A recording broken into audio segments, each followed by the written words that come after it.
तर 5 वार्डातल्या आणि अंबरनाथच्या नगरपालिकेच्या निवडणुका आहेत आणि त्यामुळे अधिवेशनमध्ये आपण जे विचारलं, बदलापूरसाठी खऱ्या अर्थाने वरदान ठरणारी एक चांगल्या प्रकारचं रस्त्याची जोडणी ती बदलापूरला दिली आणि मुख्यमंत्र्यांचं मनापासून मला आभार मानले पाहिजे। यासाठी आज मी तुम्हा सगळ्यांना इथे बोलवलं। लातूर मालशेत मार्गे, लातूर नगर मालशेत मार्गे, म्हसा मार्गे आपल्या बदलापूरला जॉईन करण्याचा तो एक ऐतिहासिक निर्णय बदलापूर शहरासाठी झाला आणि एक चांगला रस्ता नॅशनल हायवे आपल्या बदलापूरसाठी एक उपलब्ध झाला।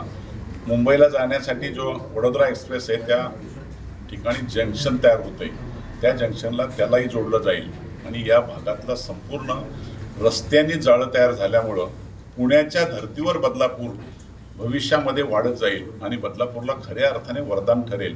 अशा प्रकारचे सगळेच, एका बाजूनी गडकरी साहेबांनी दिलेला रस्ता, एका बाजूनी देवेंद्र फडणवीस यांनी दिलेला रस्ता, हा या मतदारसंघातली एक मोठी देणगी आम्हाला मिळाली आणि नागपूरच्या अधिवेशनमधलं बदलापूरकरांसाठी हे सगळ्यात मोठं फळीत। जे मुख्यमंत्री इथं सभेला आले होते त्यांनी सांगितलं निश्चितपणे बदलापूरकरांच्या मनातला विकास त्यासाठी निधी कुठे कमी पडून जाणार नाही, तो पूर्ण केला।